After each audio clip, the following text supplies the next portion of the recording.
오늘 주실 말씀은 창세기 3장 1절로 8절 말씀입니다. 한 절씩 교독하고 마지막 절은 합독하겠습니다. 그런데 뱀은 여호와 하나님이 지으신 들짐승 중에 가장 간교하니라. 뱀이 여자에게 물어 이르되 하나님이 참으로 너희에게 동산 모든 나무의 열매를 먹지 말라 하시더냐. 여자가 뱀에게 말하되 동산 나무의 열매를 우리가 먹을 수 있으나 동산 중앙에 있는 나무의 열매는 하나님의 말씀에 너희는 먹지도 말고 만지지도 말라. 너희가 죽을까 하노라 하셨느니라. 뱀이 여자에게 이르되 너희가 결코 죽지 아니하리라. 너희가 그것을 먹는 날에는 너희 눈이 밝아져 하나님과 같이 되어 선악을 알 줄 하나님이 아심이니라.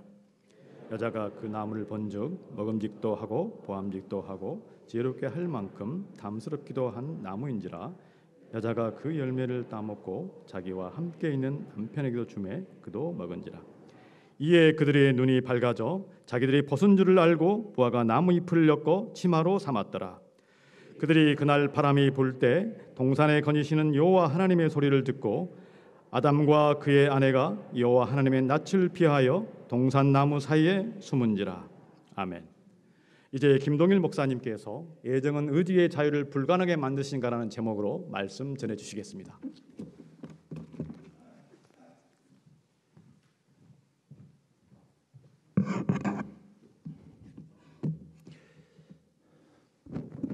기도하십니다.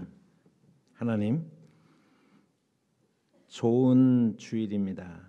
하나님을 찬양하고 기뻐하기에 합당한 주일인 것을 고백합니다. 하나님의 백성들을 하나님께서 한 영혼 불러서 이름대로 이곳에 모이게 하셨사오니 저희들이 온전히 주만 집중하게 하시고 주님만 영광 올려드리게 해주시고 주님만 찬양하게 부족함이 없게 없어서 우리가 이런 구원을 누리고 있습니다. 말씀을 알고 말씀을 깨달아야 그 말씀대로 우리가 살겠사오니 오늘도 주님이 우리의 심령 가운데 말씀하옵소서. 그 말씀이 잘 박힌 모처럼 우리의 심령 골수에 박혀지게 하시고 말씀을 듣고 말씀대로 살고자 하는 충만함에 거하게 하옵소서. 종의 연약함을 하시는 주님, 오직 주님께서 울림통으로 쓰시며 도구로 사용하여 주시옵소서.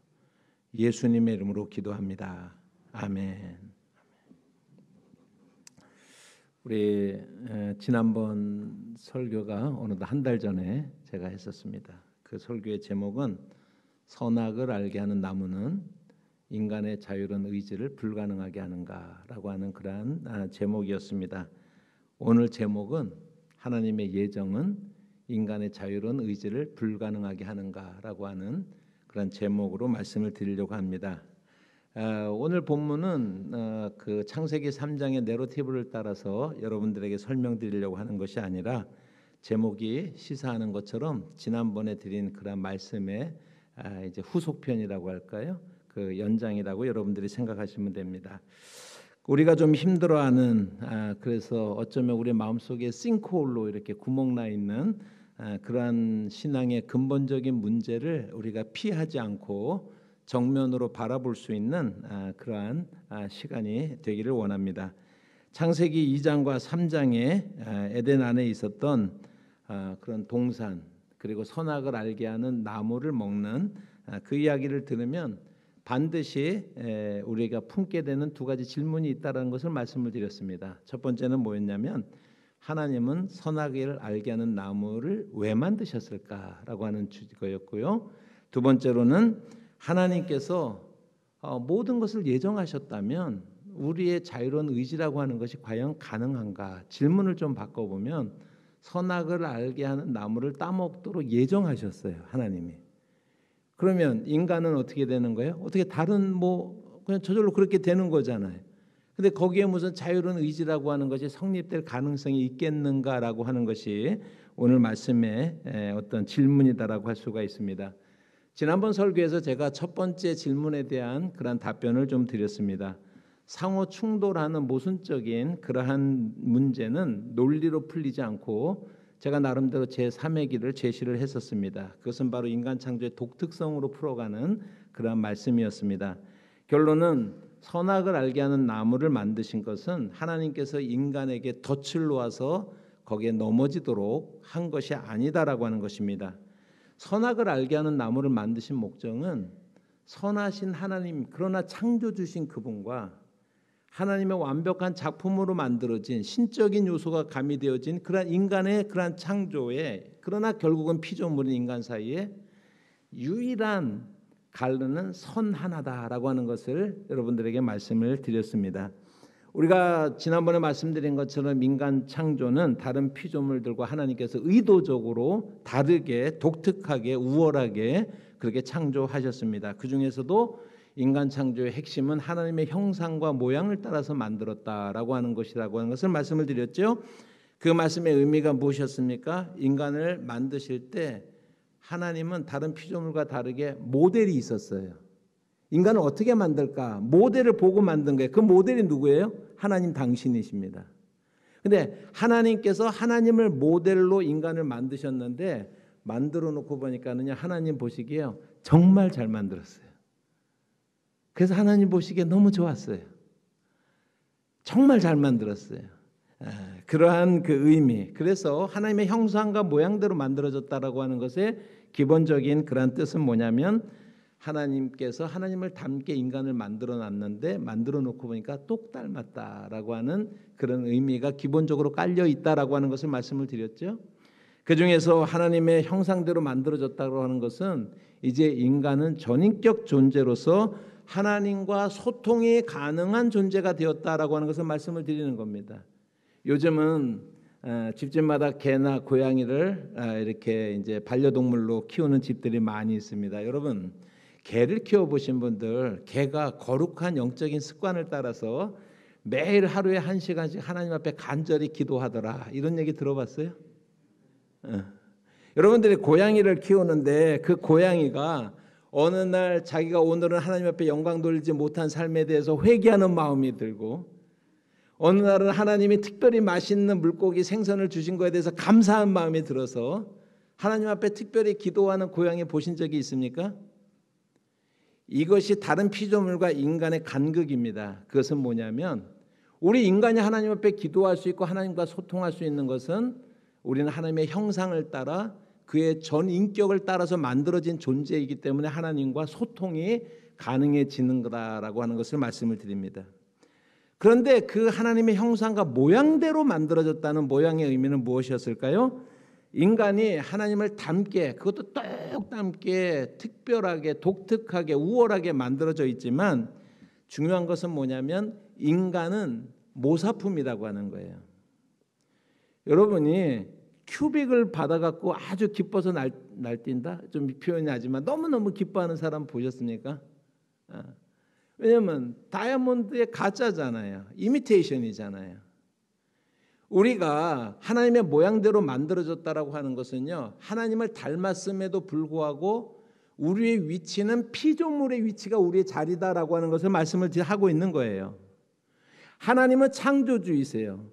그분은 영광을 받으시기 합당한 분이세요. 우리는 피조물입니다. 그분께 영광을 돌려드리는 존재여야 된다라고 하는 그 고백이 날마다 우리의 고백이 되어야 된다라고 하는 것입니다. 여러분, 선악을 알게 하는 나무는 동산의 한 구석에 있지 않았고 그 동산의 중앙에 생명나무 옆에 있었다라고 하는 것을 말씀을 드렸죠. 그 의미가 무엇입니까? 아담과 하와는 매일같이 생명나무의 열매를 먹고서 생명을 고양시키는 영생하고 관계되어지는 것으로 우리가 추측이 되어지는데, 그 생명나무의 열매를 취하기 위해서 날마다 동산의 중앙에 나올 때마다 그때마다 선악을 알게 하는 나무를 보게 되는 거예요. 그러니까 이것의 의미는 뭐냐면 유혹받게 하는 것이 아니라 너는 피조물이야, 너는 흙으로 만들어졌어, 너는 나에게 경배할 존재야라고 하는 것을 날마다 상기시키는 도구인 것이다. 그래서 우리는 매일같이 하나님을 선택해야 되는 거예요. 우리의 인간과 우리의 이성을 믿지 않고 매일같이 하나님을 선택하고 매일같이 우리가 하나님을 경배하고 매일같이 하나님을 찬양할 존재다라고 하는 것이 동산의 중앙에 그 나무가 있는 이유다라고 하는 것을 말씀을 드립니다. 사실 이것은 시간이 알 수 없는 수천 년 전에 인간에게만 있었던 것이 아니라, 첫 번째 사람에게만 있었던 것이 아니라 우리에게도 날마다 그런 도전이 필요합니다. 우리도 매일같이 선악을 알게 하는 나무를 직면하고 있습니다. 보암직도 하고 먹음직도 한 그러한 도전과 유혹에 우리가 날마다 접하면서 살아가고 있다라고 하는 거예요. 그때마다 우리에게 신앙의 고백이 요청되어지고 있습니다. 우리는 하나님께 속하였음과 우리는 하나님께 영광을 돌려야 될 존재다라고 하는 그 사실을 우리가 그 유혹들 앞에서 매일같이 결단하는 것이 참된 그리스도의 삶인 것을 믿으시기를 바랍니다. 이러한 내용들이 우리 지난번에 좀 말씀을 드린 그러한 내용을 요약을 한 것입니다. 오늘 두 번째 질문입니다. 하나님께서 모든 것을 예정하셨다면 우리의 인간의 자유라고 하는 것이 정말로 가능할까요? 여러분, 오늘 읽은 본문의 3장에 나타난 선악을 알게 하는 나무, 이 나무를 따먹는 장면은 우리에게 또 하나의 어려운 질문을 우리에게 제기를 하고 있습니다. 그것은 뭐냐면 하나님의 예정하심과 인간의 자유의지의 관계인 것입니다. 질문을 이렇게 한번 바꿔보겠습니다. 하나님께서 예정하셨다면, 선악을 알게 하는 나무의 실과를 따먹도록 예정하셨다면 결국엔 그렇게 될 거예요. 그런데 인간의 선악을 알게 하는 나무를 먹도록 예정되었다면, 그렇다면 우리 인간의 자유의지라는 건 아무 쓸데가 없는 거잖아요. 결국은 그렇게 되고야 말 것인데, 이런 질문을 우리가 하지 않을 수가 없어요. 저절로 떠오르게 되는 것입니다. 이 문제를 우리가 풀어가기 위해서 첫 번째 질문과 마찬가지로 철학적인 논리나 인간적인 어떤 이성에 호소하는 것이 아니라 이 주제들을 좀 조각으로 나누어서 그 조각난 그 주제들에 대해서 우리가 바르게 이해하고 있는지를 먼저 우리가 살펴봐야 되는 거예요. 그리고 나서 정확한 이해들을 통해서 전체가 종합되어질 때 비로소 전체 그림이 그려지리라라고 하는 기대를 가지고 이 말씀을 여러분들과 함께 나눕니다. 첫 번째 조각이 뭐냐면 성경에 말하는 하나님의 예정입니다. 제가 이렇게 말했습니다. 예정이 아니고 성경에 말하는 하나님의 예정이에요.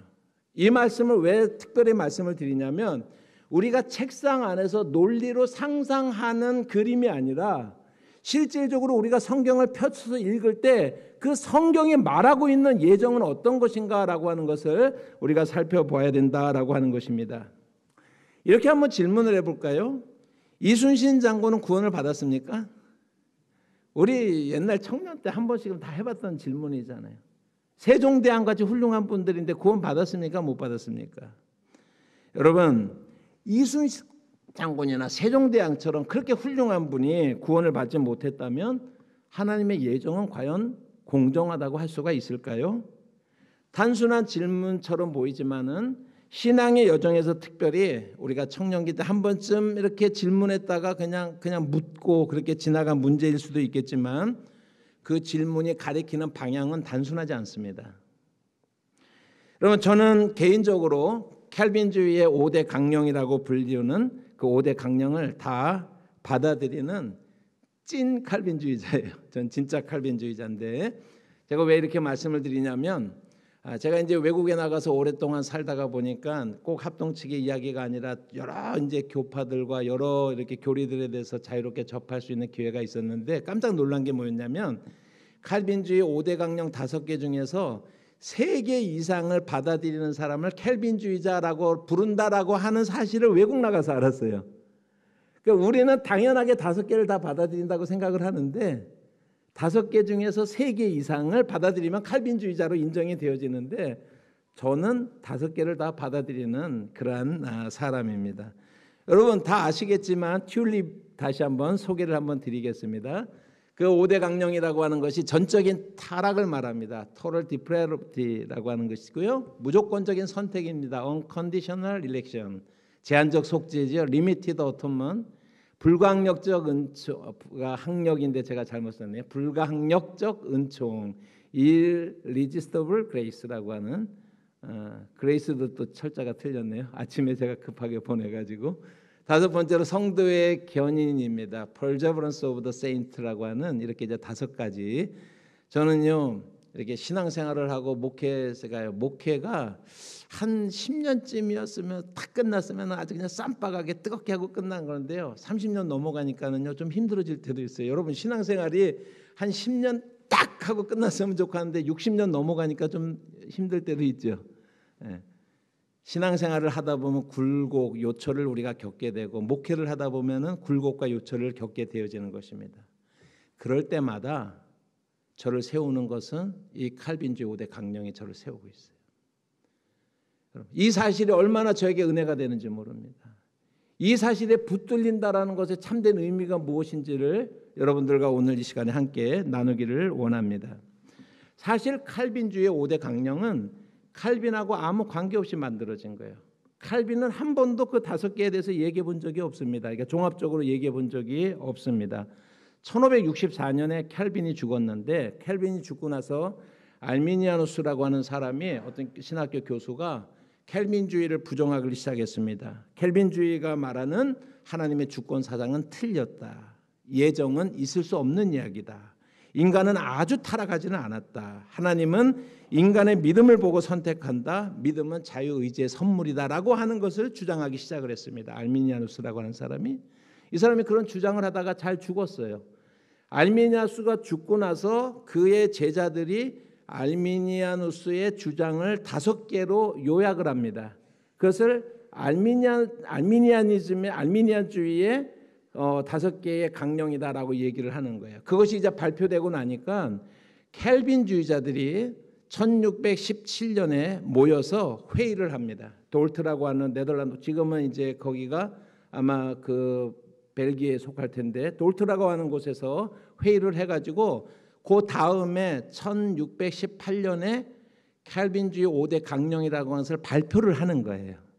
그러니까는 우리가 잘 알고 있는 튤립이라고 하는 것은 칼빈과 직접적인 관계가 아니라 또 알미니안하고도 직접 관계가 있는 알미니아누스하고도 직접 관계가 있는 것이 아니라 칼빈이 죽었고 알미니아누스가 주장하다가 죽었고 그의 제자들이 5개로 칼빈주의를 반박을 하니까 그거에 대한 재반박으로 튤립이라고 하는 이 5개의 칼빈주의 5대 강령이 나오게 된 그러한 배경입니다. 여러분, 이 칼빈주의 5대 강령은 저에게 있어서는 신앙의 밑그림과도 같아요. 본전이라고 하는 거 있죠. 여러분, 여기에 돌아가게 되면 제 마음속에 다시 한번 주님을 향한 그런 어떤 마음이 뜨겁게 차오르는 것을 느낄 수가 있습니다. 오늘 이 말씀을 통해서 여러분들에게도 그러한 차오름을 누릴 수 있는 여러분의 시간이 되어지시기를 주님의 이름으로 축복합니다.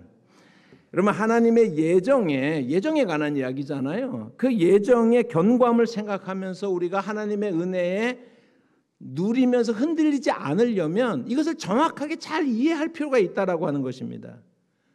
다시 한번 말씀드리지만 철학적인 논리나 어떤 그 신학적인 이성이나 이런 것들을 통해서 우리가 이 문제는 상호 충돌하는 문제로 보여지기 때문에 이해하기가 불가능하기 때문에 지난번과 마찬가지로 이번에도 제가 제3의 길을 여러분들에게 제시를 하고자 합니다. 이렇게 질문을 한번 해보겠습니다. 제가 꽤 열심히 신앙생활하는 사람이에요. 제가 꽤 열심히 여러분들 보시기 어떨지 모르고 하나님 보시기에는 부끄러울 것이 많지만은 그러나 제가 나름대로는 정말 많은 것을 포기하고 제가 목사가 되는 순간에 나름대로는 달려오려고 그렇게 나름 달려왔던 그러한 목사입니다. 주님의 제자로 살고 싶고 주님을 너무너무 제가 사랑해요. 그런데 만일 하나님이 저를 예정하지 않으셨다면 어떤 일이 일어나겠어요? 저에게요? 오늘 이후에 어떤 순간에 배도하겠죠. 제가요.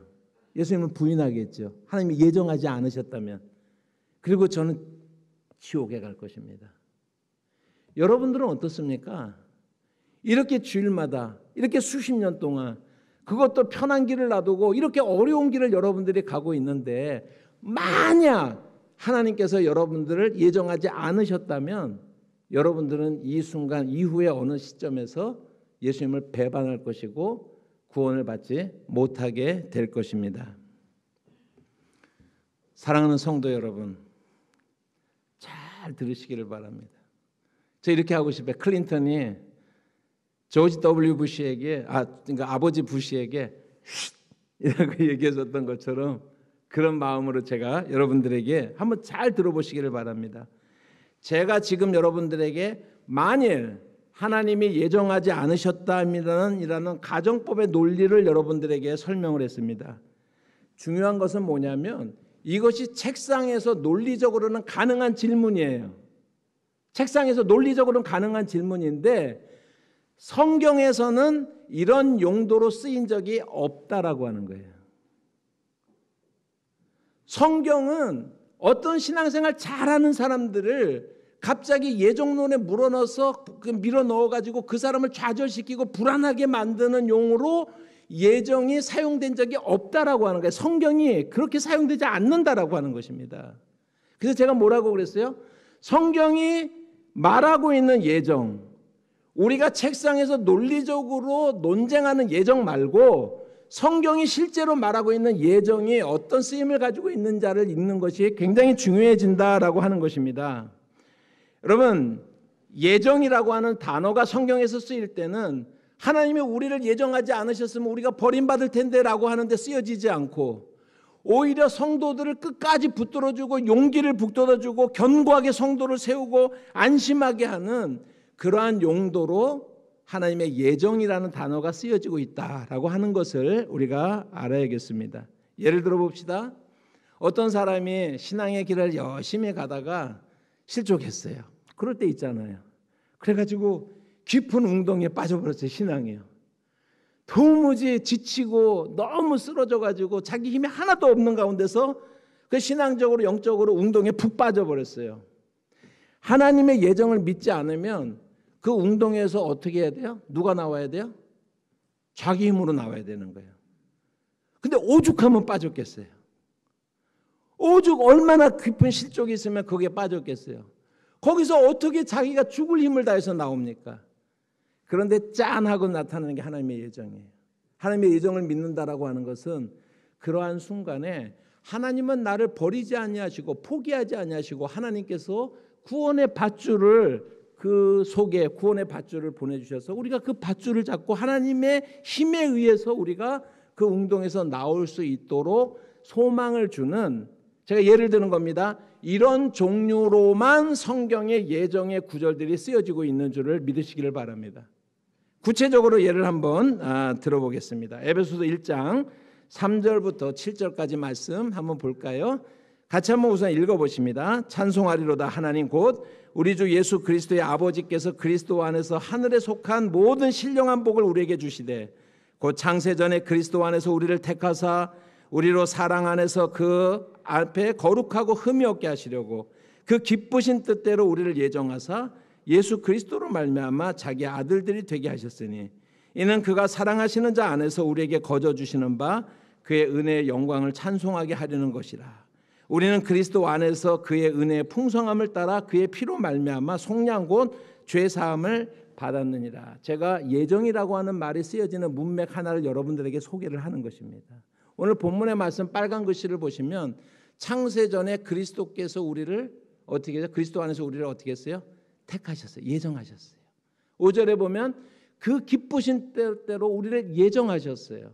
제가 파란 글씨로 한 내용들은 뭐냐면 왜 우리를 예정하셨는가? 아까 얘기했죠. 우리가 책상에서 논리적으로 치면 예정 안 됐으면 지옥 갈 거야 라고 하는 것이 논리적으로 가능하지만 여러분 성경은 실제로 파란 글씨들은 뭘 얘기하고 있냐면요. 우리의 신앙을 고양시키는 거예요. 우리로 그 하나님의 예정 가운데 있는 것에 대한 영광과 찬송과 기쁨을 우리 가운데 분명하게 심어주는 것이 오늘 본문에 있는 그런 말씀 아닙니까? 하늘에 속한 모든 신령한 복을 우리에게 주시기 위해서 사랑 안에서 그 앞에 거룩하고 흠이 없게 만드시기 위해서 여러분 거저 주시는 바 그의 은혜의 영광을 찬송하도록 하기 위해서 하나님을 우리를 만세전에 택하셨다라고 말씀을 하고 있는 거예요. 17절에 그리스도 예수 안에서 그의 은혜의 풍성함을 따라 그의 피로 말미암아 속량 곧 죄사함을 받았느니라 인치는 것입니다. 아무도 거기에서 우리를 뺏을 자가 없는 것입니다. 그러니까 책상이 아니라 말씀 속에서 우리가 봤을 때 말씀 속에 우리가 만약에 예정이라는 단어가 쓰여질 때마다 성도들을 고양시키고 그 믿음을 견고하게 하고 쓰러질지라도 다시 한번 일어나갈 수 있는 소망을 주는 그런 용도로 쓰여졌다면 우리도 예정을 얘기할 때 반드시 그런 입장에서 우리가 성경을 읽어야 된다라고 하는 것입니다. 제가 웨슬리 계통의 알미니안주의를 이렇게 좀 받아들이고 웨슬리안주의를 받아들이는 우리 감리교나 성결교나 이런 목사님들 앞에서도 제가 강의를 할 때 제가 이런 얘기를 합니다. 우리가 켈빈주의에서 말하는 예정에 대해서 한번 소개를 하겠습니다라고 제가 이 소개를 하면서 이야기를 해요. 그러면요 목사님들이요, 그런 거였어요? 왜냐하면 우리가 그냥 깊이 생각하지 않으면 너 예정 안 됐으면 너 지옥 가는 거잖아 라고 그렇게 단순하게 생각하잖아요. 성경이 그렇게 쓰지 않으면 우리도 그렇게 쓰면 안 되는 거예요. 성경이 얘기하고 하잖아. 그 목적을 따라 우리도 사용해야 된다라고 하는 것입니다. 그런데 성경은 예정이라는 단어가 우리의 신앙을 고양시키고 있다, 격려하고 있다, 견고하게 붙들어주고 있다. 그 사실이 첫 번째 우리가 질문에 대한 답이라고 할 수가 있습니다. 제가 질문을 드렸으니까 답을 좀 드립니다. 이순신 장군은 구원을 받았을까요? 여러분 해답은 로마서 3장 23절에 있습니다. 해답은 로마서 3장 23절입니다. 같이 읽어볼까요? 모든 사람이 죄를 범하였음에 하나님의 영광에 이르지 못하더니. 시작을 봐야 되는 거예요. 창세기 3장에 아담과 하와가 선악을 알게 하는 나무의 열매를 따먹은 이후에 모든 사람이 no exception 모든 사람이 죄를 범하였음에 하나님의 영광에 이르지 못했어요. 구원을 이를 받을 만한 자격이 없게 됐어요. 그러니까 처음의 상태는 모두가 구원에 이르지 못하는 것입니다. 이것이 모든 인간이 처해 있는 상황이다라고 하는 것입니다. 그렇기 때문에 우리가 보기에 어떤 위대한 사람, 우리가 보기에 어떤 착한 사람이라고 하는 것은 하나님의 기준하고 전혀 관계가 없다라고 하는 것이죠. 그래서 여기에 따라서 우리가 판단을 해야 된다라고 하는 것입니다. 그래서 하나님은요 사실요 지옥에 떨어지도록 예정할 필요가 없어요. 그래서 성경은 신학은 그것을 예정이라고 말하지 않고 유기라고 그래요. 그냥 내버려 두는 거예요. 그러니까 창세기 3장 이후에 모든 인간은 죽음으로 향하여 가기에 합당한 그런 존재들이기 때문에 하나님께서 그 사람들을 지옥으로 예정할 필요가 없다라고 하는 거예요. 유기적 상태라고 하는 것입니다. 두 번째 조각은 하나님의 예정과 인간의 자유의지를 우리가 어떻게 봐야 될 건가라고 하는 문제입니다. 이런 질문을 시작해 보겠습니다. 여러분 자유 좋아하시죠? 자유 좋아하시잖아요. 저도 좋아하거든요. 제 페북에 들어오면 I'm free라고 그렇게 써놨거든요. 그런데 자유가 뭐죠? 자유를 다 좋아하는데 갈망하는데 자유가 뭡니까? 이게 쉬운 단어가 아니에요. 이거 철학적으로 이거 정의 내릴 수 없는 아주 묘한 단어인 것입니다. 두 가지 면에서 한번 생각해 봅니다. 먼저 자유라고 하는 단어 그 자체를 한번 생각해 봅니다. 자유가 만약에 아무의 방해도 받지 않고 하고 싶은 것을 마음대로 하는 상태, 그런 게 자유일까요? 만약에 그것이 자유라면 세상에 만인의 투쟁적 상황 속에서 완전한 자유를 누릴 수 있는 사람은 한 명뿐이 없어요. 최강자 한 명뿐이 없는 것입니다. 그러니까 자유라고 하는 것이 사실은요 우리가 겉으로 보면 내 마음대로 하는 것 같지만 그렇지 않아요. 내 마음대로 할 수 있다라고 하는 것은 누구의 자유를 일정 부분 뺏는 것을 의미하는 것이거든요. 그렇기 때문에 자유라는 단어가 모호한 단어다라고 하는 것입니다. 여러분 물고기를 한번 예를 들어봅시다. 물고기가 물이라고 하는, 그러니까 물고기가 가장 자유로울 수 있는 환경은 물속입니다. 그죠? 그러니까 물은 겉으로 보면 제약 조건이에요. 제약 조건인데 놀랍게도 물고기는 물속에서 가장 자유로운 것입니다. 물고기가 자유를 누리겠다고 물 밖으로 튀어나오면 어떻게 되는 거예요? 죽는 거예요. 그냥 죽는 거예요. 그 얘기가 뭔지 아십니까? 여러분 우리 성도들에게 어떠한 특별한 조건이 형성된다고 해서 우리가 자유를 누리지 못하는 것은 아니다라고 하는 사실을 보여준다라고 하는 것입니다. 그래서 특수한 환경이나 어떤 제약적 상황 속에서 우리가 누릴 수도 있는 자유다라고 하는 것을 우리가 생각을 해보면 이걸 신앙적으로 표현하면 이렇게 표현할 수가 있습니다. 여러분 하나님의 은혜, 하나님의 간섭, 하나님의 통치가 어떻게 보면은 우리를 제한하는 것 같지만은 그러나 우리 그리스도인의 삶이라고 하는 것은 하나님의 통치와 하나님의 질서와 하나님의 경륜 속에 포함될 때 가장 자유로운 상태가 되는 거예요. 그것이 그리스도인이다라고 하는 것입니다. 아무거나 하고 싶은 대로 다 하는 상태가 아니다라고 하는 것입니다. 그래서 이 자유, free라고 하는 그 단어 자체로만은 정의를 내릴 수가 없어서 철학자들은 여기에 전치사의 도움을 받습니다. 그러면은 전치사를 사용하면 자유가 좀 더 분명해지거든요.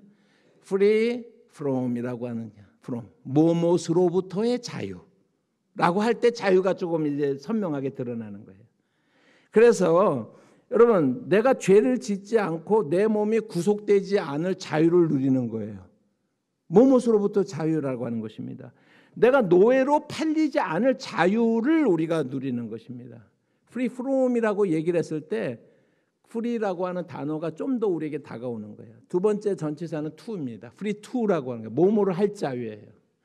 결사의 자유, 양심의 자유, 집회의 자유. 여러분, 이런 것들은 뭐예요? 뭐뭐를 할 자유라고 하는 거예요. 그러니까 to나 free라고 하는 전치사가 없을 때 free라고 하는 그 말 자체는 모호한 단어가 되어진다라고 하는 것입니다. 이것이 자유라고 하는 단어가 생각보다 모호함에 대해서 제가 첫 번째로 말씀을 드렸고요. 이제 이 단어를 우리가 이해를 한 상태에서 하나님의 예정과 인간의 자유, 의지의 자유라고 하는 것이 어떻게 충돌되는가라고 하는 것을 우리가 한번 생각해 보겠습니다. 여러분, 창세기 2장 3장에 있는 그런 말씀들을 우리가 읽을 때 에덴 동산에 있는 선악을 알게 하는 나무의 이야기를 할 때마다 나오는 주제가 계속해서 말씀드리지만 하나님의 예정과 인간의 자유로운 의지의 공존의 가능성이 충돌되는 이 문제를 어떻게 해결할까라고 하는 것입니다. 여러분, 하나님은 세상과 인간을 창조하시고 특별히 인간에게 자유로운 의지를 부여해 주셨습니다. 그런데 다른 한편으로 성경은 예정을 얘기하고 있는 거예요. 그래서 예정과 자유의지는 대립적 개념이에요. 그게 대립적 개념. 그러니까 예정이 확정적이면 자유의지는 불가능해지는 것입니다. 자유의지가 사실이라면 예정은 무의미해지는 것입니다. 여러분, 이런 모순적 상황을 우리가 어떻게 해결해 나가겠느냐라고 하는 것입니다. 아마도 여러분들도 이 문제들에 대해서 한 번쯤은 다 생각을 해보셨을 것입니다. 우리의 신앙의 여정에서 반드시 부딪히게 되는 그런 문제이기 때문입니다. 이러한 인간의 자유의지와 하나님의 예정에 대해서는 철학사적으로 1500년 동안 오랫동안 논쟁이 있어 왔습니다. 여러분, 현대 철학이 아니고 철학에서는 그 예정론이라고 말하지 않고요. predestination이라고 말하지 않고 determinism이라고 결정론이라고 그렇게 이야기를 해요. 그런데 이 문제를 처음으로 논쟁으로 부각시킨 사람은 아우구스티누스였어요. 어거스틴이라고 알려진 신국론. 그래 그의 참회로 이런 데를 읽어보면 이런 문제를 많이 다루고 있어요. 그 사람이 5세기 사람이거든요.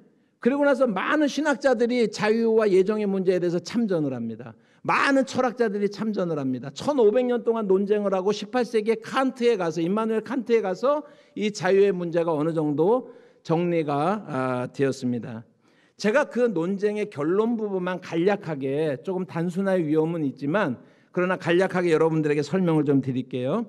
여러분, 이 논쟁에서 본 것은 뭐냐면 사람들이 오랫동안 당연히 예정과 자유의지를 반대적 개념으로 보아왔다라고 설정을 해왔다라고 하는 거예요.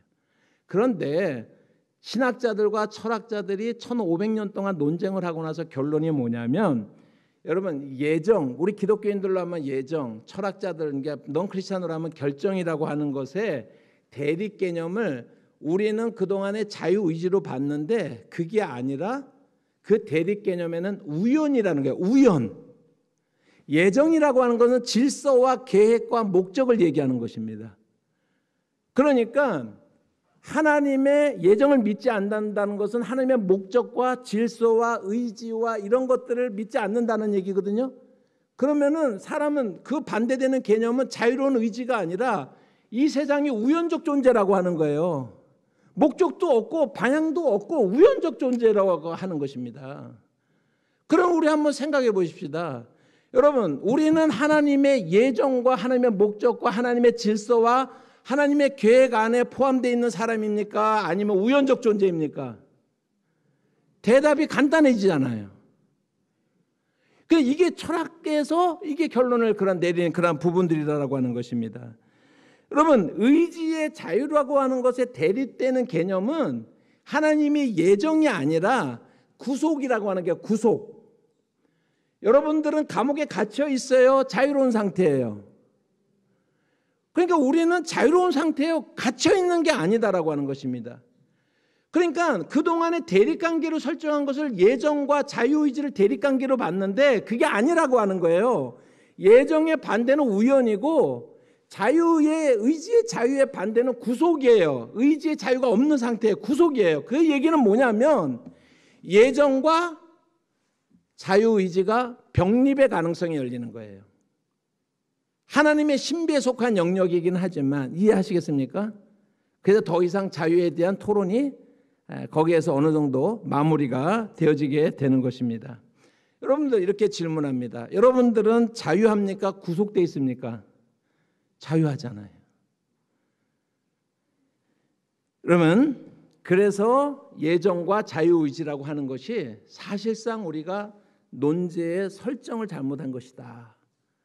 그래서 이것은 병립이 가능하다라고 하는 것이 철학사적인 결론이었다라고 하는 것을 말씀을 드리고, 세 번째 조각은 뭐냐면 예정론과 운명론 아니면 숙명론, 페이털리즘이라고 하는 숙명론을 우리가 구분할 수 있어야 되는 것입니다. 1787년에 영국의 한 목회자 모임에서 갓 20대가 된 젊은 목사 윌리엄 캐리가 그 목사님들 모임에서 선언을 합니다. 저는 인도의 선교사로 가기로 결정했습니다. 하나님 앞에 헌신했습니다. 라고 선언을 했습니다. 공식적인 발표를 하자 그 자리에 있었던 연세가 좀 있는 한 목사님이 이렇게 말했습니다. 여보게 윌리엄 자리에 앉게나 라고 말했습니다. 하나님이 이방인들의 회심을 기뻐하신다면 자네나 내가 나서지 않더라도 하나님이 하실 걸세. 그러니 앉게라고 얘기를 했어요. 맞습니까? 틀립니까? 예. 애매해지죠. 그죠? 예. 하나님이 예정하셨으면 하나님이 하실 거다라고 하는 것입니다. 여러분들은 이 말을 어떻게 생각합니까? 제가 보기에 한국의 장로교회는 예정론을 믿는다고 말은 하지만 두 가지 위험에 처해 있어요. 여러분, 예정론이라는 길에 하나의 낭떠러지가 있어요. 그것이 운명론이에요. 예정론이라는 길을 가다가 삐끗하면은요, 이쪽 낭떠러지는 뭐냐면 그거를 우리는 하이퍼 칼비니즘이라고 하는 것에 우리가 빠져들어갈 수가 있어요. 여러분 잘 한번 제 설명을 들어보시기를 바랍니다. 여러분 하이퍼 칼빈주의도 칼빈주의처럼 그렇게 하나님의 주권을 강조합니다. 칼빈주의는 하나님의 주권을 강조하는 거예요. 그런데 하이퍼 칼비니즘은 뭐냐면 하나님의 주권만 강조하는 거예요. 하나님의 주권만 강조하는 것입니다. 그게 문제라고 하는 거예요. 하나님의 주권이 극단적으로 강조되는 것입니다. 그래서 우리는 이렇게 말합니다. 하나님이 다 하셨습니다. 하나님이 주권적으로 역사하십니다. 하나님이 예정하셨습니다. 하나님이 주권적으로 하십니다. 뭐가 빠진 거예요? So what? 뭐가 빠진 거예요? 그럼 우리 인간은 이라고 하는 게 빠진 거예요. 우리 인간의 측면이 빠졌을 때 하이퍼 칼비니즘이 되는 거예요. 여러분 인간이 그렇게 되면 단순한 기계가 되는 거예요. 하나님이 조종하는 기계가 되는 것입니다. 하이퍼 칼비니즘으로 넘어가면은요. 하이퍼 칼비니즘에 의하면 구원받기로 작정된 선택된 예정된 인간들은 반드시 구원을 받기 때문에 구원받음의 믿음의 어떤 열매, 구원받은 이후의 삶에 대해서 도덕적인 행동에 대해서 전혀 신경을 쓰지 않습니다. 그래서 하이퍼 칼비니즘으로 가면 도덕적 폐기론으로 가기가 쉬워요. 이렇게 설명할 수가 있습니다. 한국 교회는요, 구원파가 있고요, 구원파가 아니라고 주장하는 구원파가 있어요. 여러분, 실제로 구원파가 있는 거예요. 그러니까 하이퍼 칼비니즘으로 빠지게 되면 결국은 구원받을 거기 때문에 내 오늘 행동이나 도덕적 판단이나 어떤 것들에 대해서 아무 관계가 없게 되는 것입니다.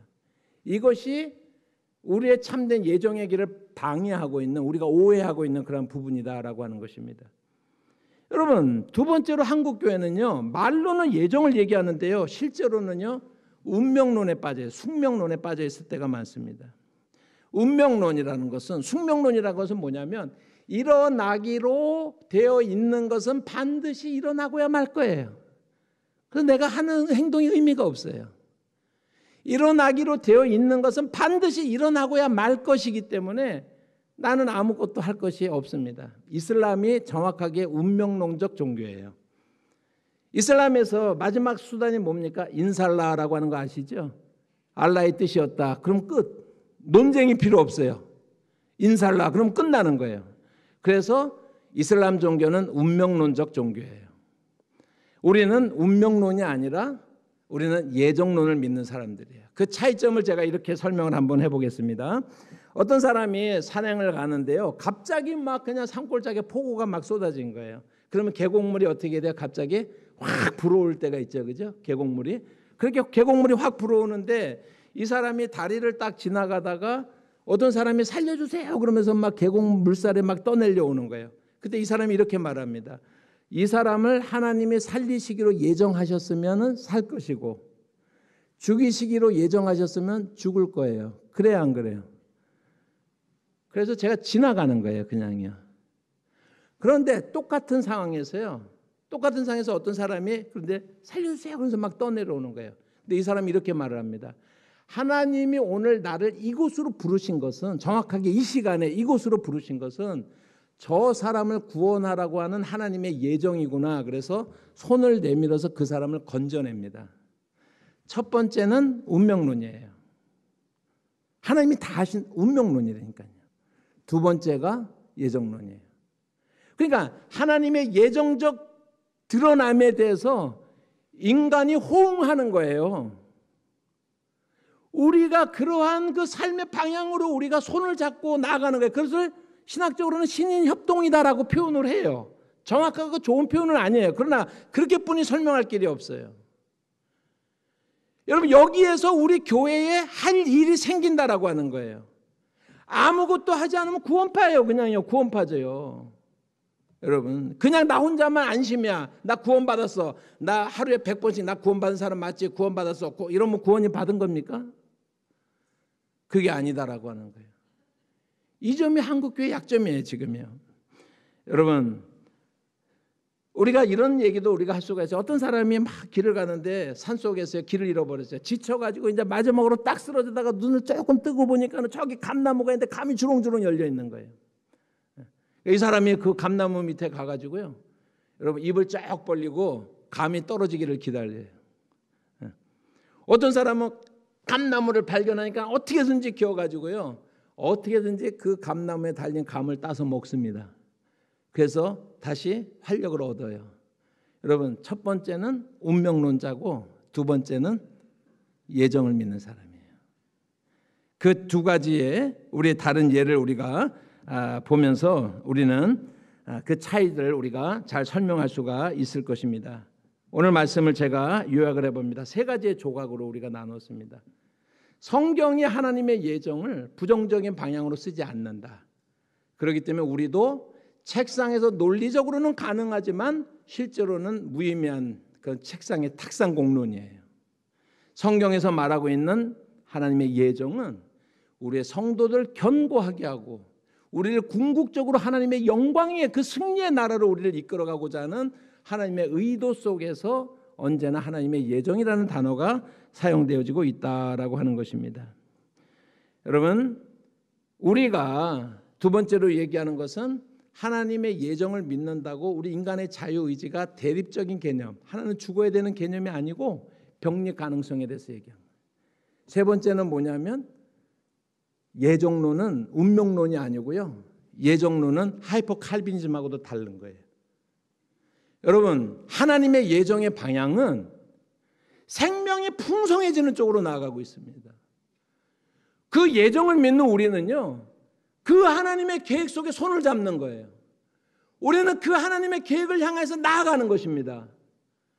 여러분 우리는 그 일을 위해서 준비되어지고 우리는 그 일을 위해서 나아가야 되는 그래서 참된 예정 안에서 그 하나님의 그 뜻을 이루고 싶어하는 그런 갈망이 있고 열정이 있고 그렇게 하고 싶은 그 마음이 우리 가운데 샘솟아야 되는 거예요. 여러분 우리에게 그런 마음이 있습니까? 내가 구원파적인 믿음은 아닌지 점검을 해봐야 된다라고 하는 거예요. 자리를 박차고 일어나야 되는 것입니다. 하나님의 영광을 향하여서 우리가 무엇인가 우리가 그것을 향해서 나아가는 것이 오늘 우리가 참된 예정을 믿는 사람들의 올바른 자세다라고 하는 것입니다. 하나님의 예정을 우리가 잘 받아들이시고 이런 믿음의 자유함을 누리시기를 바랍니다. 불안해하지 마세요. 그 자유함으로 하나님의 뜻은 드러나 있습니다. 그에 기뻐하시고 온전한 뜻이 무엇인지 분별하여 그 뜻을 행하는 것이 오늘 저와 여러분들의 결단이 되시기를 주님의 이름으로 축복합니다. 기도하겠습니다. 사랑하시는 하나님 아버지, 주님이 오늘 우리에게 주시는 그 말씀을 우리의 마음에 잘 새기며 나아가게 하옵소서. 그렇습니다. 하나님의 일하심은 오차가 없습니다. 하나님이 우리를 예정하셨으니 우리의 구원은 견고합니다. 그러한 견고함을 확신을 하는 우리들은 이제는 주님의 영광을, 주님의 뜻을 향하여서 나아가는, 자리를 박차고 일어나는, 다시 한번 나아가는 믿음의 사람들이 되어지게 하옵소서. 예수님의 이름으로 기도합니다. 아멘.